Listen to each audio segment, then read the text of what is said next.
Let's move on to the next agenda. Let me invite Dr. Saito Kiyoko, Senior Research Fellow, JICA Ogata Research Institute, for introduction number 2. So, Dr. Saito, please. Okay, everyone, my name is Kiyoko Saito, and thank you for being here today to discuss one of the most pressing issues of our time, global migration. As nations grapple with rapidly aging populations and shrinking workforces, accepting migrants is indispensable for sustaining economic growth and social welfare. According to estimates by the JICA Ogata Satoko Research Institute, Japan will need approximately 6.88 million migrant workers by 2040 to cope with a projected labor shortage of 970,000. New approaches like matching skills to destination countries' needs are emerging, but we must remember it is human beings, not just skills, that migrate. At JICA, we believe the concept of human security, putting people at the center, is essential as we navigate the challenges and opportunities of mobility. Next, please. Tragically, threats to the lives, livelihoods, and dignity of migrants are growing more severe. IOM reports 32,125 deaths or disappearances in the Mediterranean since 2014, the highest globally. But Asia is not immune, with a staggering 9,191 lives lost in 2024, a nearly 1.7-fold rise since 2040. Next, please. The causes are numerous, from drowning to violence to lack of health care. Next, please. While deaths have declined in the Mediterranean, Asia has been alarming rise, with deaths in 2024 nearly triple that of 2014. Deaths from violence have decreased in the Mediterranean, but Asia has witnessed a staggering rise in reported deaths on those attributed to sickness or lack of health care. Over 1,500 Rohingya and Bangladesh migrants have died at the sea between 1214 and 1219, with nearly 200 bodies discovered in mass graves along the Thai-Malaysia border in 2015. Vehicle accident and violence at the Pakistan-Iran border are also significant causes of death. These shocking statistics underscore the urgent need for regional cooperation and safe, regular migration pathways. Next, please. Meanwhile, human trafficking remains a scourge. Cases persist in many nations and have nearly doubled in Japan, from 25 in 2014 and 48 in 2022. Next, please. Human security offers a framework to address the complex web of threats we face. Imagine 3 nested circles: the physical realm of natural disasters and climate change, the ecological sphere of pandemic and agricultural disruptions, and the social world of war, poverty, and hunger. These threats are deeply intertwined, each amplifying the other. The migration crisis epitomizes this. Climate change undermines livelihoods, driving people to seek opportunities abroad, but upon arrival, they face new threats like social tension and trafficking.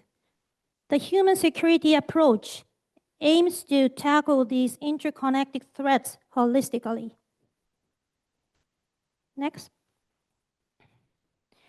The UN has adopted key resolution on human security, and Japan has championed it as a guiding principles of development cooperation.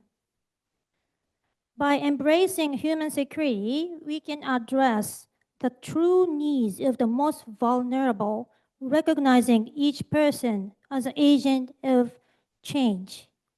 We must ask, what does a resilient society look like that can uphold human security under any circumstances? Next, please. So what kind of society embodies human security and demonstrated high resilience in protecting people's lives, livelihoods, and dignity, regardless of the circumstances?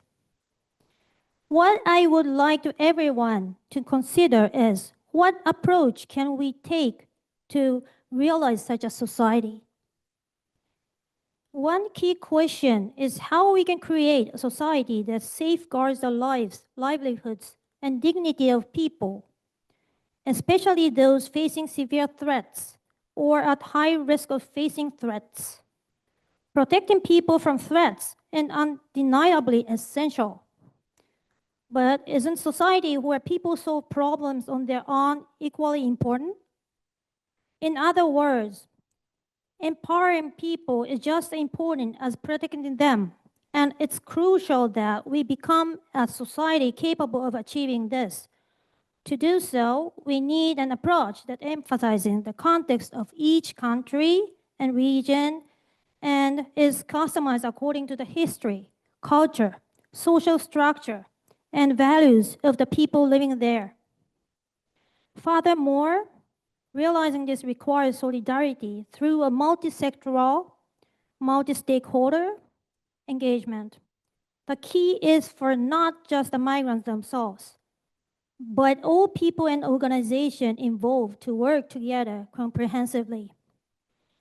And in undertaking these efforts, the society should always identify potential risks, considering the possibility that the situation could rapidly deteriorate due to the threats.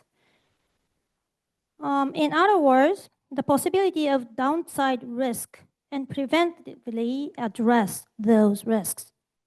Next, please.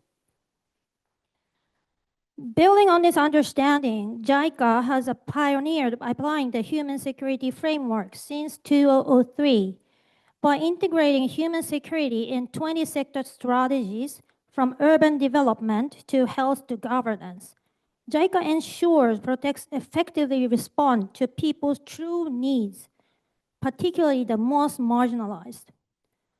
As we harness this strategy to address migrants' challenges at every stage, we must continue prioritizing the protection and empowerment of individuals and communities.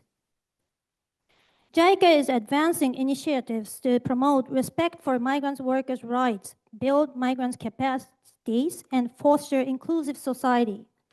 However, we must consider whether these approaches are truly contributing to human security for migrants as human beings, deserving of dignity, safety, and opportunity beyond their economic roles.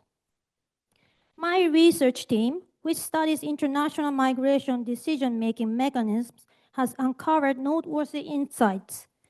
Through field research and a survey of nearly 7,000 prospective migrants and communities in Indonesia, we observed that while Japan maintains a positive national image, those living near people with actual work experience in Japan are less likely to choose Japan as their destination.